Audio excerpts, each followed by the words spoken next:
Hello, Year 11. I've just decided to quickly do a quick last-minute video for you to help you with just to get in the right headspace, really, and just go through some of the basics and just make sure we don't do anything silly in the long exam tomorrow. I'm just going to go through each question. There's no new information here. It's just in a format that I think everyone can access. Some people are okay with their notes, but some people might prefer to watch a video. So you said it was helpful. So I have produced one, okay? The exam, unless you have extra time, of course, is 2 hours, 15 minutes, all right? You know that there are two sections. Section B is worth just as much as Section A, so it's very, very important that you get onto Section B with enough time to finish it. In effect, it's nearly a third of your grade is on that Section B essay, so it's really, really important that we get onto that question with sufficient time to do it justice. We've got to be really, really aware of that. One of the deadlines that you need to have in your head is an absolute minimum 45 minutes left, you move on to Section B, all right? Ideally, if you can get on there with an hour to spare, that's amazing. 55 minutes is good, 50 minutes is okay, and 45 minutes you have to go. It's a deadline, all right? Just leave whatever you're doing and get onto it if you've got 45 minutes left and you're not onto that Section B question. So let's go through some of these then. You've got feedback from your efforts, and so just make sure you understand that. If you've got any last minute questions you don't understand, it should be quite straightforward, to be honest. Most of you are doing everything that you should be doing correctly, which is great to see, really encouraging, but some of us are still doing the odd silly thing or not quite doing what we're meant to. Now, again, this is not new information, all right? So you just need to make sure you're prepared, you know the approach for each question type, and you sort your timings out. So about timings, I've already talked to you about Section B, but what about Section A? I would say realistically, if you split your time up that you've got for Section A into two 40-minute blocks, all right? That means that you've got 40 minutes or thereabouts. Again, it depends on how quickly you can do the questions. If you've got about 40 or thereabout minutes for the first four questions, so that's questions 1, 2, and 3, they should be quick as possible, all right, really, really rapid. They shouldn't cause you any problems, they're very straightforward. We'll go through those in a second. And the question 4, although it's quite lengthy, you should be able to do that relatively quickly because you should know the anthology text, all right? And you've got those little revision guides. So any of the texts that you feel you're a little weak on, have a look at those. They cover the bare principles and ideas. They've got some references to major techniques and features that stick out, as well as some notes on structure as well, okay? So they should be, and purpose and audience, and etc. So they should be relatively useful for you. That gives us then 40 minutes to look at the comparison question, which I know everyone finds difficult, and I think is the most difficult question on the paper, if I'm honest with you. If you stick to those timings, that gives you 55 minutes left for Section B, all right, which is a good amount of time, okay? So that's a rough approximation. After your first 40 minutes of the exam, you should be getting towards the end of your question 4 and thinking about moving on to that question 5. One thing that you might want to look at, if you're normally struggling to finish question 5, but your approach is good, and that's a few of you, you might want to think about leaving question 4 not in a great way, jumping onto question 5, nailing that, jumping onto Section B, nailing that, and then if you've got 5 or 10 minutes, going back to question 4. If you are going to leave one of the 3 big questions, that's question 4, 5, and obviously Section B, if you're going to leave one of those a little bit underfinished or not quite as good as it could be, then or a little shorter and underdeveloped, then it's got to be question 4. Why? Common sense, because that's the question that's worth the least marks, okay? So we have to be quite smart here. Some teachers have recommended that you just go on and get Section B out of the way first. You can. My only concern there is that some of the content of the exam in section A kind of prefaces and preps some of the ideas for content that you might be able to use in section B. So that it's swings and roundabouts, all right? So that might be a helpful strategy. It's not one that I've taught you, but it's one you might have heard. I personally would just make sure your timings are tight. But what you don't want to do is leave that section B without sufficient time to finish it, because that's really, really, really crucial we get that right. So let's go through the exam then. So we've got our two papers. We know we've got one text that we've not seen before, and it should be thematically loosely related to one of the anthology texts, and then we've got one of the 10 anthology texts, okay? The first 3 questions are on the first text, that's the unseen. Question 4 is on the anthology text, and then question 5 is on both. It's the comparative analysis, isn't it? Question 1. I think there was only one person that's making mistakes on question 1 now. And it's copy and paste, all right? It's normally a word or a phrase. It has to be from the relevant section. If it's not from the relevant section of the text, you will get 0 marks. You have to make sure that it's a direct quote. You shouldn't paraphrase, because you're identifying the words or the phrase. If you paraphrase, that's not the word or the phrase that's used in the extract, is it? You need to make sure that you underline keywords in the question. So one of the ones that we've looked at in class, for example, might ask something along the lines like, how would you describe the person? And then someone was just putting down what they were wearing. You're on dangerous territory there, all right? So just underline keywords in the question. I'm going to say that a lot today. Underline keywords in the question. Make sure that you're really clear about what it is you're looking for, all right? Put the words in, double check that they're right, move on. That's it. 2-second job, okay? Nice and quick. Then we have question 2. Now, some people are generally okay with this now. It's an inference question. It's just asking you to show that you understand that you can read, and maybe read between the lines a little bit between what's happening there, okay? Make sure that you look at the number of marks and try and provide one additional answer to the number of marks that are there. So if you've got a 4-mark question, you're going to want to try and put 5 things down if possible. Make sure your different answers are from the right area of the text, otherwise, again, you don't get the marks. Make sure you underline keywords in every single question. That's really important, so you know exactly what it is you're looking for. Make sure any sort of keywords in there, like describe or something like that, then you need to do what it's asking you to do, all right? What we're not doing is putting quotes in, because it specifically says in your own words. So if you put quotes in, you will not get credit for that particular part of the answer, okay? So it's really important that you don't do that, and you just give the examiner what they want, all right? Which is kind of a running theme, really, to doing well in these GCSEs, I'm sure you've discovered. Just make sure that your answers are distinct when you do question 2. Make sure they're justified as well. So, for example, the sunset is impressive, so that's showing one thing that's your point that you've got across there. Because the author or the writer is taken aback or shaken by the view. Okay, so just give a little because in there, all right? Just so it really clarifies and you really justify your response, just to make sure we pick up those marks. So we're not giving the examiner an opportunity to go, not sure, all right, we don't want to do that. And make sure you're precise as well. Nice and quick, that should be very, very, very, very rapid. All right, remember with that, you're getting your highlighter, you're going to the relevant section of the text, so lines 22 to 48 or whatever, and you go 22 to 48 and you write that down, and then you just 1, 2, 3, 4, 5 as a security.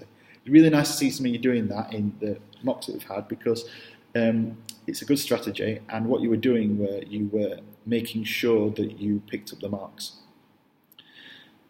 where you could. Question 3 then is the same, but this time we're using quotes, all right?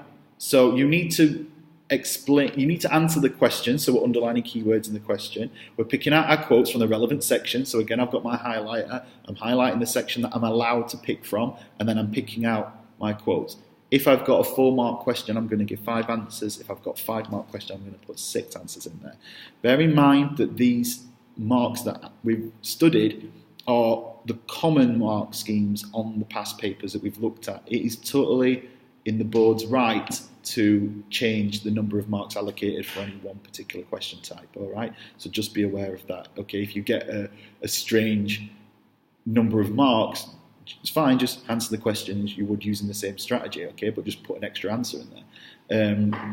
Or, you know, just don't let that throw you, all right? Just be aware that could happen. Make sure you give a proper answer to the question and then support it with a quote. Just use a short embedded quote. Going back to our previous example, I could tell that he was impressed by the sunrise because he was suddenly taken aback. And that's my quote. All right, so nice, easy strategy to answer that. You do that as many times as you need to get the points. Then we get onto the anthology text question, okay? We know this is an analysis question. We know we're doing our P paragraphs, and that shouldn't be particularly difficult for us. We've done that so many times now. So, let me just make sure. The key to doing question 4 is just to make sure you understand what it is, the impact that we're discussing. So if it makes it like shocking or unusual, then what we're going to do, for example, is find examples of where it's shocking and unusual and just talk about the different ways in which the author does that. So all the time, we're just going technique, or feature, or structural feature, or symbol, and then the impact. Textual feature, impact. Textual feature, impact. The more detailed and developed our commentary is on the impact of that and what it is the author's achieving throughout their work, and the higher our grade will be. This should not be difficult for us because we've gone through the anthology text. You've got annotated copies, you've got notes from me, and you've got your class notes. So you should be in a good position to do that. Okay. You must use, obviously, quotations, of course. Make sure you identify your techniques. Some of you that might be a little bit weak on that, you've got some really nice examples in your notes that I've sent you out. Okay, so you should use those to get you going. You should be able to use some technical terminology in your response at least. Obviously, writing in paragraphs, we know that around about sort of 3 or 4 decent-sized paragraphs is sufficient. All right, depending on how detailed they are and how developed each paragraph is. Okay, then we move on to the horrible question 5. Okay, try and give yourself around about 50 minutes for this. I say around about because it will depend on how quick you are in other parts of the exam. Hopefully you've got an awareness of your speeds and areas where you're faster and slower on the paper. It's on both texts and it is comparative, okay? So what we need to make, and it's the only question that is comparative, all right? It's the only time, in fact, in your GCSE that you are awarded marks for comparative analysis. Underline keywords and the keywords in the question to make sure that we understand exactly what it is we're doing. We know that we're looking at both texts. You have to do that. Remember that when you are looking at comparison, you're looking at similarities and differences. Okay, a lot of people think it's only one or the other. All right, you're looking at both. We need to make at least 3, but preferably 4 comparisons, and that's going to be our point. Our topic sentence. Our first sentence is going to be a comparison between them. All right. Then we're going to give the example from the first text. Then we're going to say, if it's similar, we're going to say similarly, and then move on to the second text and give the example. Or if it's different, we can say contrastingly, for example, or however, it's different in this text. And then we're going to switch. Okay. So each paragraph, you need to look at 2 texts within that paragraph. Now, you're not going to be able to analyse in probably the same amount of depth that you have done for question 4. It's a balance because remember, you've got to compare and you've got to analyse, okay? And that's the balance. That's what makes question 5 so difficult.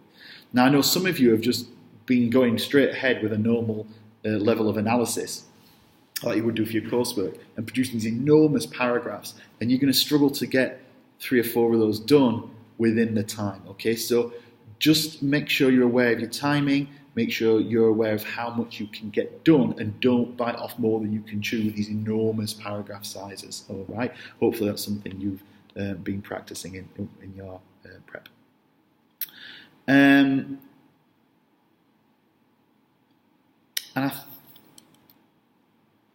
think that's everything. I'm just going to check my notes here.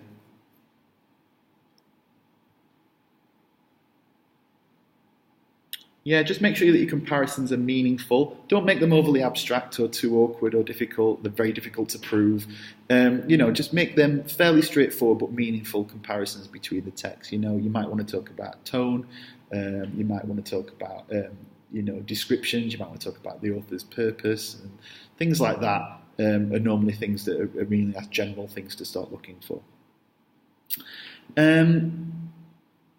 I think that's everything. The most important thing I can stress now is that when that 45 minutes is up, you must be on section B. Okay? So let's talk about section B then. All right? So section B, you're going to have a choice of 2. Sorry, I'm just getting my notes up here. You're going to have a choice of 2 writing prompts.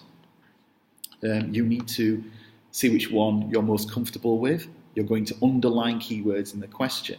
I keep seeing people going slightly off topic or off task, not understanding the text type they're meant to be using, if they're meant to be using one, or not quite fully understanding the purpose of the task and the text that they have to produce. One of the things I've given you is pacts, which you can use for planning purposes. And I've also sent you out some planning tables as well, which hopefully you've been able to have a look at from the revision session last week. You need to make sure that you know your conventions. It doesn't have to look exactly like one, but if it's an article, you can put a title, or a headline rather. If it's a speech, you're going to want to have an introduction. If it's a letter, you're going to want to have a sign off, etc., etc. So there's certain formal conventions that we've covered in class that you would be expected to show you know, okay? You need to have a really clear sense of purpose, and you need to craft your response. One of the main things we can do that is by planning. If you do not plan for section B, that is going to be an issue. It's going to affect your grade negatively, all right? Now, we don't need to be planning for ad infinitum. I would say between 5 and 10 minutes, and it doesn't have to be crazy detailed. But one of the things that I do see quite frequently is that a lot of you kind of run out of things to say, and developing your ideas is something that we really need to work on. We have been working on, rather. So just take a little bit of time in your planning to make sure you've got some nice content, you've got some nice ideas to explore and develop throughout the piece, so you can give it a bit of meat, all right? I'm just going to have a look at some of the things here and just make sure there's not anything that I've not covered here. Yeah, and I think that's it really. I mean, just make sure you've got the correct tone, you're using the correct language for the audience. They like to see that, it's very important. One of the things is just editing as well. We are marked on spelling, punctuation and grammar here, so it's very important that we do check our work before it goes off.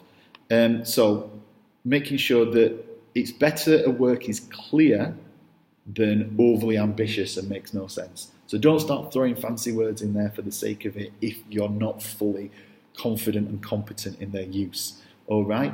We want to see a variety of punctuation. We want to see a variety of sentence starters. I've put some examples in the work that I sent you recently. We want to see a range of sentence constructions: simple, compound, complex, compound, complex. We don't want to see things like capital letter errors. We don't want to see things like missing punctuation. So if you're one of those people that's a little lackadaisical in your writing style and editing, you're going to want to go through at the end and check that, because it will quite significantly affect your grade if you don't, all right? So really, really make sure we do that, okay? Then towards the end, if you've got a couple of minutes, you can go back, you can check your work, you can add a couple of key points, you can edit things if you need to, and just make sure you're happy with it before it gets sent off. So make sure you know what you're doing for each question and the approach. Make sure you're underlining keywords in every question, and keep an eye on that timing, all right? They're the 3 most important things, all right, that you can do. If you do those things, I think you'll have a chance to really shine and show what you can do. I've been really impressed by the improvement that you've all made over the course of the short academic year that we've had. I've seen some real determination, and I've seen some significant improvement, and I have every faith in you. So just make sure that you set yourself up well. Keep an eye on those timings. Make sure you know your approaches, and just make sure you underline those keywords in the question so you don't go off and do the wrong thing. And I'm sure you'll be absolutely fine. All right. All the best. Take care, and good luck.